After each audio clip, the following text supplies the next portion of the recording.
നമസ്കാരം, മലയാളി വാർത്തയിലേക്ക് സ്വാഗതം. Paravur judicial first class magistrate കോടതിയിലെ അസിസ്റ്റന്റ് പബ്ലിക് പ്രോസിക്യൂട്ടർ അനീഷയുടെ മരണം. ഈ മരണവുമായി ബന്ധപ്പെട്ട് മാതാപിതാക്കൾ ഒരു ആവശ്യവുമായി രംഗത്ത് വന്നിരിക്കുകയാണ്. ഈ മരണം CBI അന്വേഷിക്കണമെന്നാണ് ഈ കുടുംബം ആവശ്യപ്പെടുന്നത്. CBI അന്വേഷണം ആവശ്യപ്പെട്ട് കുടുംബം ഗവർണറെ കണ്ടു. ഇപ്പോൾ ഇത് അനീഷയുടെ മരണവുമായി ബന്ധപ്പെട്ട് നിർണായക ഇടപെടൽ ഗവർണർ നടത്തിയിരിക്കുകയാണ്.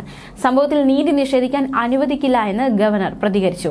മാതാപിതാക്കളുടെ പരാതി കേന്ദ്ര സംസ്ഥാന സർക്കാരുകൾക്ക് അയക്കുമെന്നും ഗവർണർ പറഞ്ഞിരിക്കുകയാണ്. എന്തായാലും മാതാപിതാക്കൾ നൽകിയ പരാതി സർക്കാരിന് കൈമാറാനാണ് ഗവർണറുടെ ഇപ്പോഴത്തെ നീക്കം.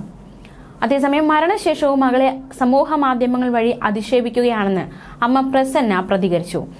CBI അന്വേഷണം കോടതിയിൽ ആവശ്യപ്പെട്ടിട്ടുണ്ട്, എങ്കിലും അത് അനുവദിക്കുമ്പോഴേക്കും തെളിവുകൾ നഷ്ടപ്പെട്ടേക്കാമെന്ന പേടിയുണ്ടെന്നും കുടുംബം പ്രതികരിച്ചു.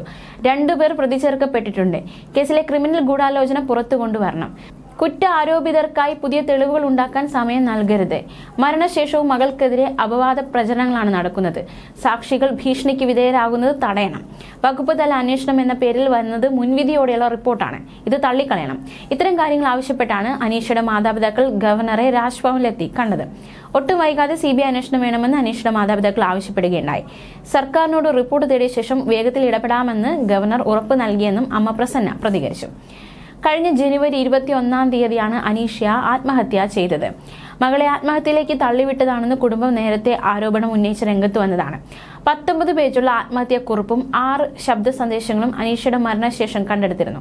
എന്നിട്ടും പോലീസും ക്രൈംബ്രാഞ്ചും കാര്യക്ഷമമായ അന്വേഷണം നടത്തിയില്ല എന്നാണ് കുടുംബം ആരോപിക്കുന്നത്. ഇക്കാരണത്താലാണ് CBI അന്വേഷണം ആവശ്യപ്പെടുന്നത്. പറവൂർ മജിസ്ട്രേറ്റ് കോടതിയിലെ അസിസ്റ്റന്റ് പബ്ലിക് പ്രോസിക്യൂട്ടറെ തൂങ്ങിമരിച്ച നിലയിൽ കണ്ടെത്തിയ സംഭവം അക്ഷരാർത്ഥത്തിൽ നടക്കുന്നത് തന്നെയായിരുന്നു.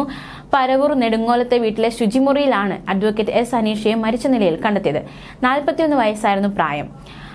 ഈ മരിക്കുന്നതിന്റെ അന്ന് രാവിലെ 11-നും 12:30-നും ഇടയിലാണ് മരണം നടന്നതെന്നാണ് നിഗമനം. ഇവരുടെ ജീവിത പങ്കാളി അജിത് കുമാർ മാവേലിക്കര കോടതി ജഡ്ജിയാണ്.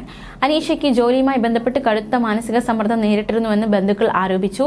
സംഭവത്തിൽ അസ്വാഭാവിക മരണത്തിനാണ് പോലീസ് കേസെടുത്തത്. എന്തായാലും ഈ മരണം CBI അന്വേഷിക്കണമെന്ന ആവശ്യവുമായി ഗവർണറെ കണ്ടിരിക്കുകയാണ് അനീഷയുടെ മാതാപിതാക്കൾ. ന്യൂസ് ഡെസ്ക്, മലയാളി വാർത്ത.